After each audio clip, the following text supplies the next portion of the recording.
Hi, this is a tour of the Arts Faculty Digital Teaching and Learning website. So the first thing to say about the website is that it's a curation of resources from across the whole university and from within the arts faculty.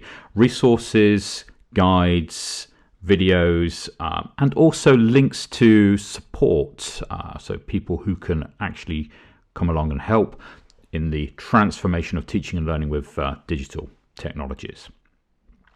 Okay, so it's a curation, but it's not just a curation, a long list of resources. It's been structured following a framework, and it's the framework that we want to introduce into how the faculty goes about enhancing teaching and learning with technologies.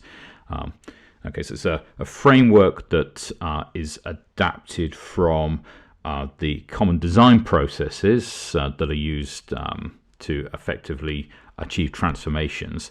And you can see that framework represented here as 4 stages in a process.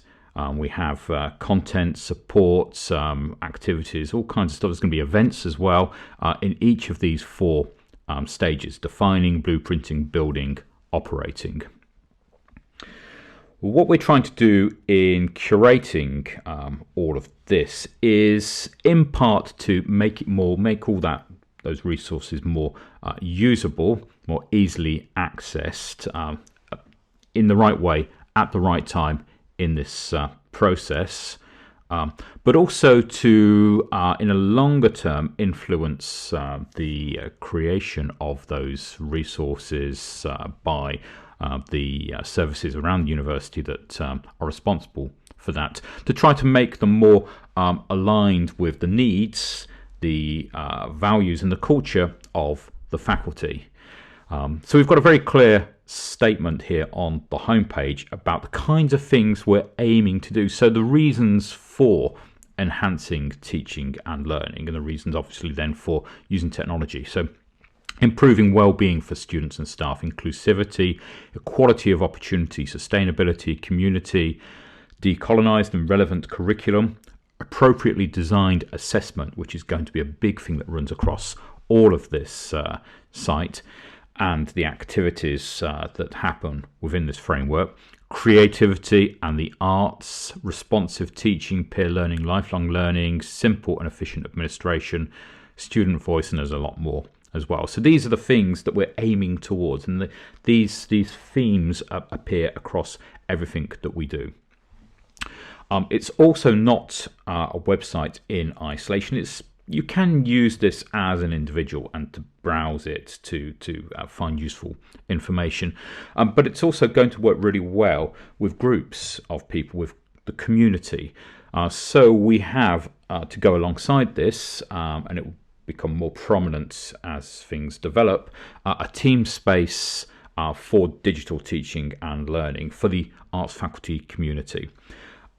There's also the Digital Arts Lab, which is also run by the faculty DCEPs, where we work with staff and students to do more innovative projects and staff-student co-creation, and to document the inspirational practice that's happening around the faculty, so that that can be used to inspire you. You'll see where that appears in a minute. Going further forwards, we're going to be doing more community building work, creating a digital arts research network, for example, and looking at communities of practice for specific kinds of activity and pedagogic approach that run across the whole faculty. So, for example, lifelong learning. The other consideration that we have in creating this framework and the website is that we want to support the personal progression of academics and students more effectively. So the site is going to, and the framework as well, and the opportunity to participate in creating things and using the framework will give people things that can contribute towards promotion, HEA Fellowship, Warwick Award for Teaching Excellence, and ultimately the National Teaching Fellowship. Now, I personally have sat on the committees for HEA Fellowship, Advanced HE Fellowship as it is now, and Warwick Award for Teaching Excellence and the National Teaching Fellowship in the past. So I've got kind of insight into what makes a good application for that. And that insight has gone into the design of this website.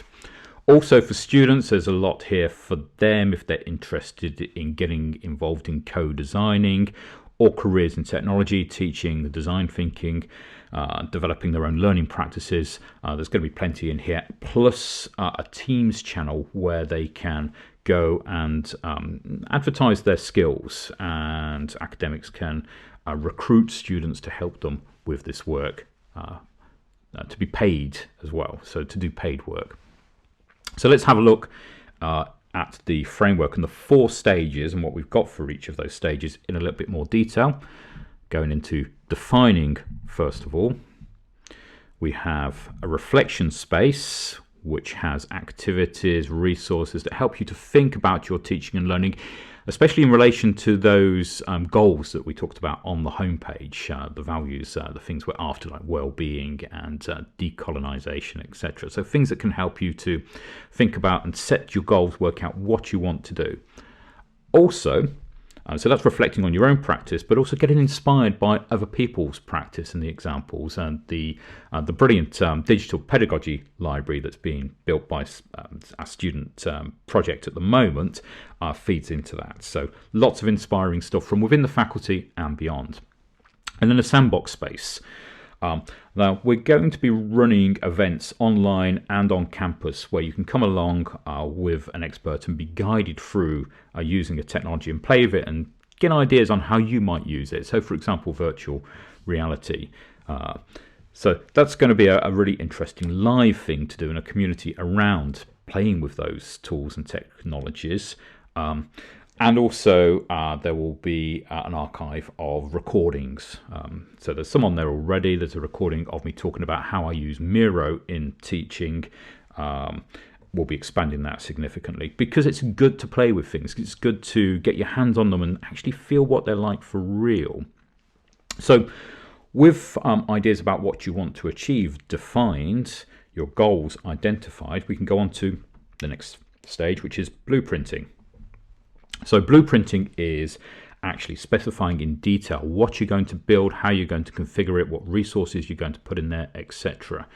Okay, and this is a key stage that people often miss out. They kind of jump to building things, playing around, building stuff, and finding that they can't quite do what they want to do because they haven't done the blueprinting phase effectively first. And this is where our expert support comes in as well. So we're trying to capture the kind of key information that you need to know about the kinds of systems that you might be using, the technologies, for example Moodle, into owner's guides. A lot of that material exists already, but we're just trying to wrap it in a way in which it's more useful for our academics and students. So the owner's guides is going to have things on Moodle, Teams, teaching spaces, etc. And we've got quite a lot of content in there already and links to all of the stuff that's online to help you to work out exactly what it is you need to do. Something we don't have much of at the moment in the faculty, that's templates. So Moodle templates, Teams templates, guides on how to configure systems for to get specific goals to match specific pedagogies. We haven't done very much on that. Over summer 2021, I'm going to be working with some students to investigate this and hopefully create some templates that can be used, so they're kind of easy starting points for you to accelerate the process. And then our expert support. So a lot of people who can help you, and specifically we have an academic technologist for 2 days a week, and there's a form under expert support here where you can get in touch with us and we'll get you help from the academic technologist in blueprinting and working out what it is you need to do, but also to help you to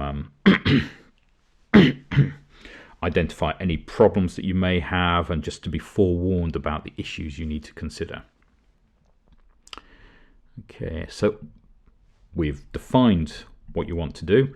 You've blueprinted that, worked out specifically how you're going to implement it. We're on to building, and again, expert help comes in. Here we have we're curating training and guides, and there's a lot of training and guides, for example, from the academic technology team available at the moment. It's great stuff, but we want to nudge that so that it's kind of more appropriate and effective for our academics and students. So training and guides, expert help.